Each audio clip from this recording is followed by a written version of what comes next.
Opa, e aí galerinha, beleza? Pessoal, nas últimas duas aulas nós estamos estudando proteínas, né? Então, a primeira aula eu falei sobre a estrutura das proteínas, né? Que elas são formadas por aminoácidos que se ligam por ligações peptídicas. Depois te mostrei que tem estrutura secundária, terciária, quaternária, né? Começamos a falar de funções e daí partimos para as enzimas, né? Na última aula, no último momento, no último slide, né, da aula anterior, eu mostrei para você que temperatura, pH e concentração do substrato são os principais fatores que alteram a atividade enzimática, né, que faz uma enzima trabalhar numa atividade maior ou numa atividade menor. E aí você viu o seguinte, existe uma temperatura ótima, cada enzima tem a sua temperatura ótima.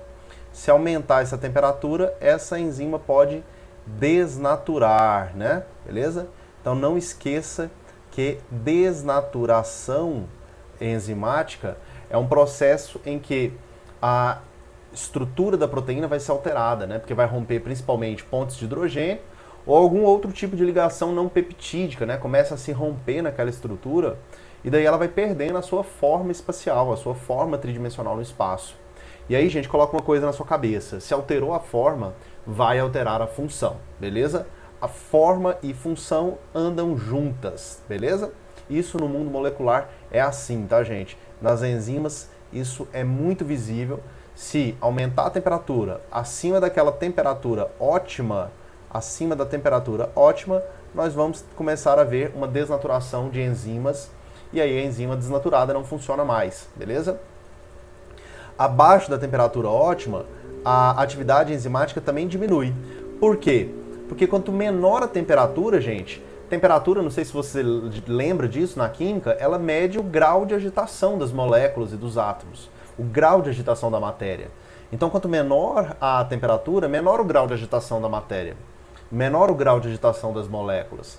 E quanto menor o grau de agitação das moléculas, gente, menor a chance de acontecer a reação do substrato se encontrar para formar um produto, beleza? O pH segue um padrão parecido, tá? Existe um pH ótimo, né? Tá aqui, pH ótimo. Tanto acima quanto abaixo desse pH, a atividade enzimática diminui, podendo também desnaturar, beleza? E a concentração do substrato, eu te mostrei o seguinte, na medida que a gente aumenta a concentração do substrato, existe uma tendência inicial de aumentar também a atividade da enzima, ok? Só que, a partir de uma certa concentração, onde ocorre a saturação dessa concentração, daqui em diante não adianta mais aumentar a concentração do substrato, que a atividade enzimática já atingiu, né, o seu nível máximo, beleza? Então, foi isso que nós vimos na aula passada, tá? Bora pra frente. Para fechar enzimas, nós temos que entender que existem ativadores e inibidores. Vamos entender isso. Ativadores enzimáticos, gente, ativadores enzimáticos, o nome já está falando, né?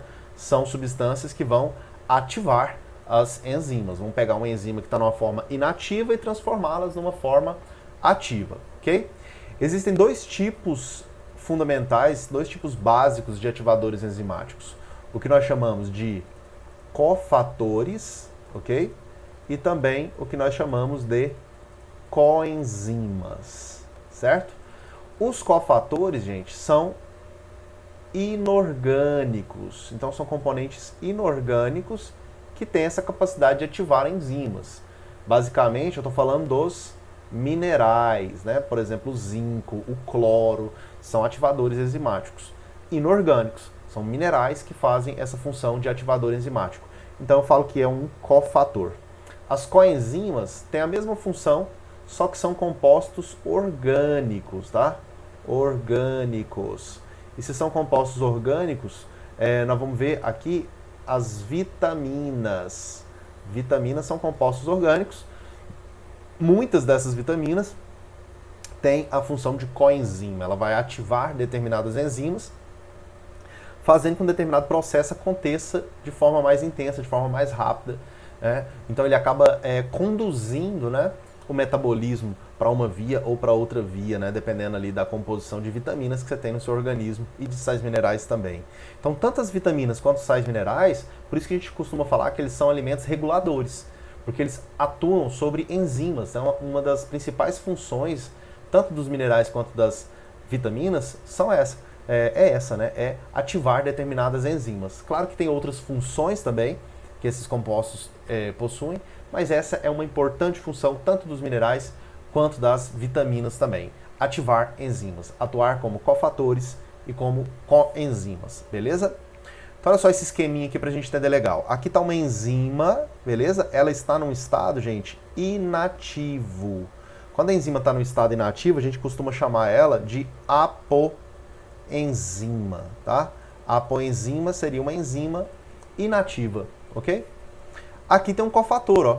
Um cofator, você já sabe agora, eu já te expliquei, é um ativador, beleza? É um ativador enzimático. É importante você entender uma coisa, não é qualquer ativador que vai ativar qualquer enzima. Né? Existe um ativador específico para determinada enzima, ativadores específicos para determinadas enzimas. É assim que funciona, tá? Aqui você está vendo aqui uma coisa legal. Esse cofator aqui, o formatinho dele, ó, é compatível lá com um determinado sítio naquela enzima, né? Então, esse cofator ele vai se ligar num determinado local, num determinado sítio ali naquela enzima. Isso vai provocar uma alteração na forma, tá, daquela enzima. Olha lá, ó, o sítio ativo dela aqui agora mudou de forma. Repare que antes, quando ela estava desligada, o sítio ativo era incompatível com o substrato. Eles tinham formas incompatíveis, eles tinham estruturas incompatíveis. Agora não. Agora que o cofator se ligou, aí agora eu tenho uma enzima ativa, beleza? A enzima ativa, que eu vou chamar inclusive de holoenzima. Eu posso chamar essa enzima ativa de holoenzima, quando ela está associada ao seu respectivo ativador. No caso aqui, um cofator, beleza? O substrato se liga, né? Esse aqui é o substrato, você sabe, né? O substrato se liga, forma aqui, ó, o complexo enzima-substrato. Forma o complexo enzima-substrato. A reação ocorre, esse substrato é liberado agora na forma como produto, né? Agora ele virou um produto, ele mudou. E o cofator está ali, né? Associado à enzima. Dependendo do cofator, ele pode até se desligar também, dependendo da afinidade. O importante é você lembrar disso, né? A apoenzima é a enzima inativa, a holoenzima é a enzima no seu estado ativo.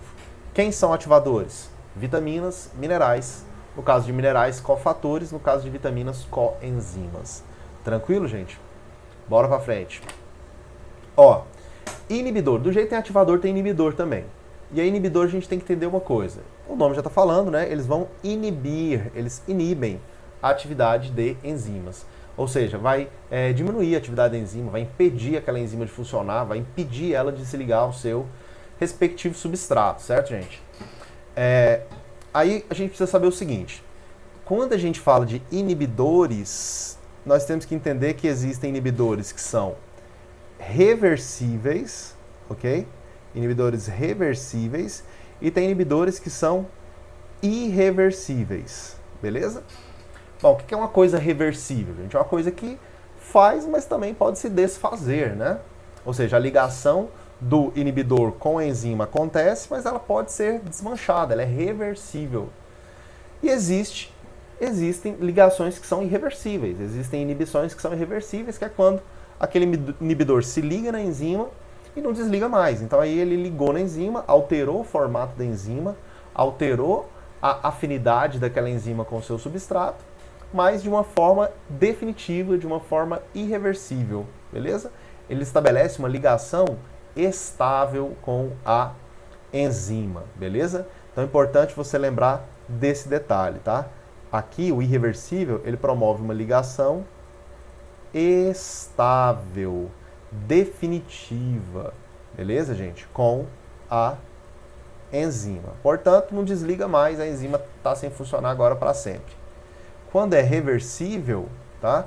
Reversível é porque esse inibidor ele vai fazer uma ligação instável com a enzima, ok? Ligação instável com a enzima.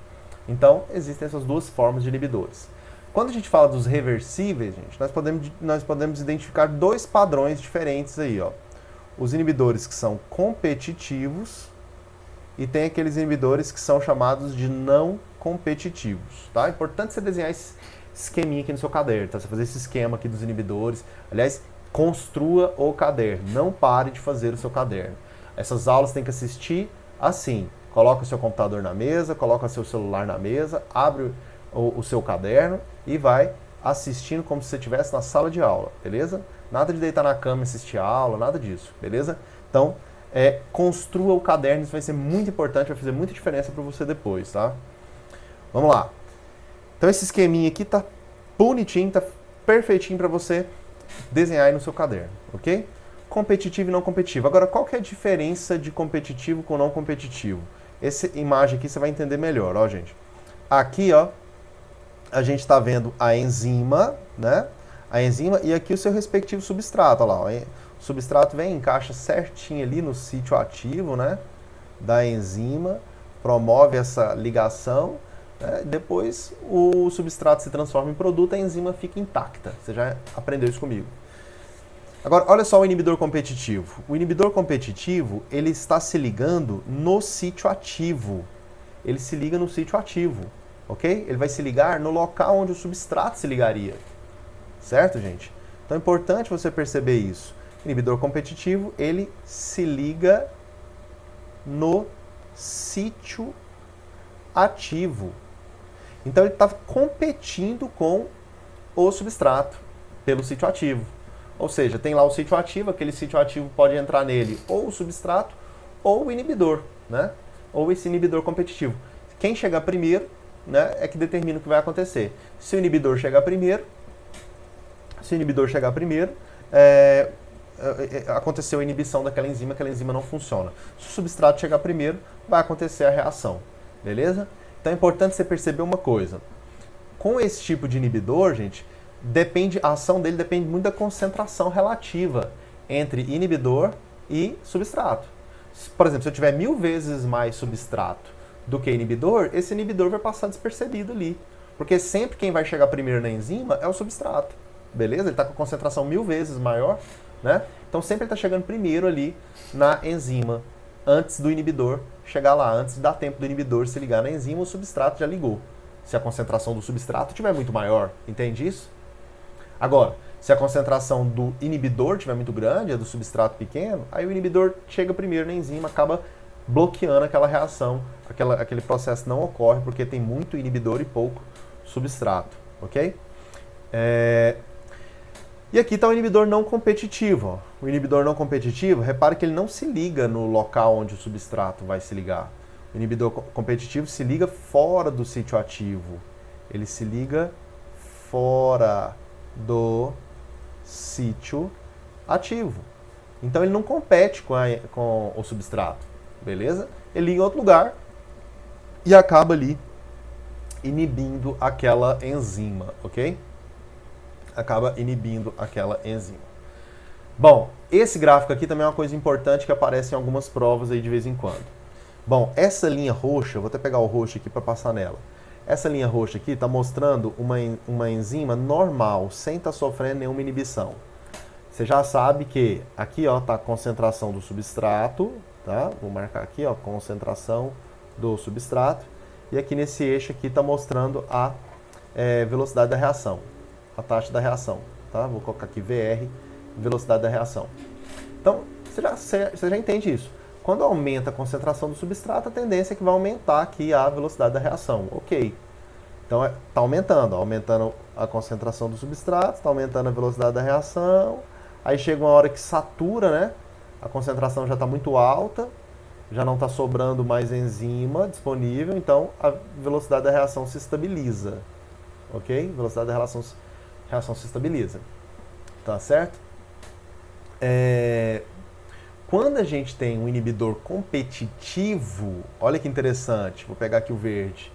O inibidor competitivo, repare que na medida que vai aumentando a concentração do substrato, né, também vai aumentando a velocidade da reação. Ó. Também vai aumentando a velocidade da reação. E aí aquele lance, quanto maior é a concentração do substrato em relação à concentração do inibidor, menos efeito o inibidor vai fazendo. Ó. Então repare que quando a concentração vai chegando perto do ponto de saturação, né, é como se já não tivesse mais inibidor ali, ó. Se você pegar aqui nesse nível aqui, ó, daqui para frente, essa concentração de substrato aqui, muito alta, já não está mais fazendo diferença o inibidor. Repara isso. A velocidade da reação está igual à velocidade da reação sem o inibidor. Isso é lógico, gente, acontece quando a gente tem um inibidor competitivo, né? Tá aqui, ó, competitive inhibitor. Sei lá como é que fala isso em inglês, né? A pronúncia correta. Mas é um inibidor competitivo, tá? Esse aqui é o competitivo, tranquilo? Enquanto que tá ali no azulzinho, gente, vou pegar o azulzinho aqui também para te mostrar. Aqui no azulzinho é um inibidor não competitivo. Ó, repare que por mais que eu aumente a concentração do substrato, né?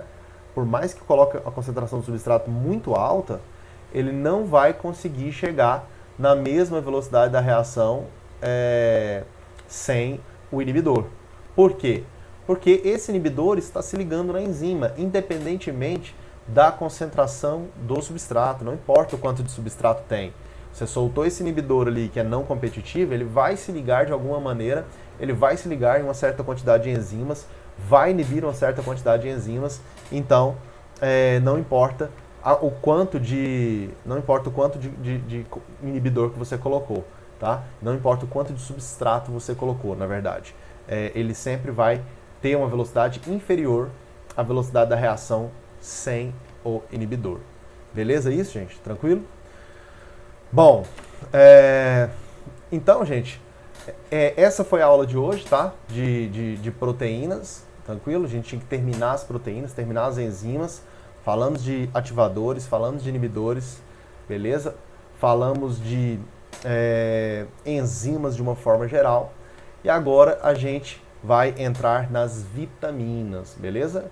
Mas aí, galerinha, eu vou deixar as vitaminas para a aula que vem. Então, a aula que vem, a gente já vai começar aqui nas vitaminas e dar continuidade aí na nossa bioquímica. Fechou? Beleza? Abraço, galerinha. Até a próxima.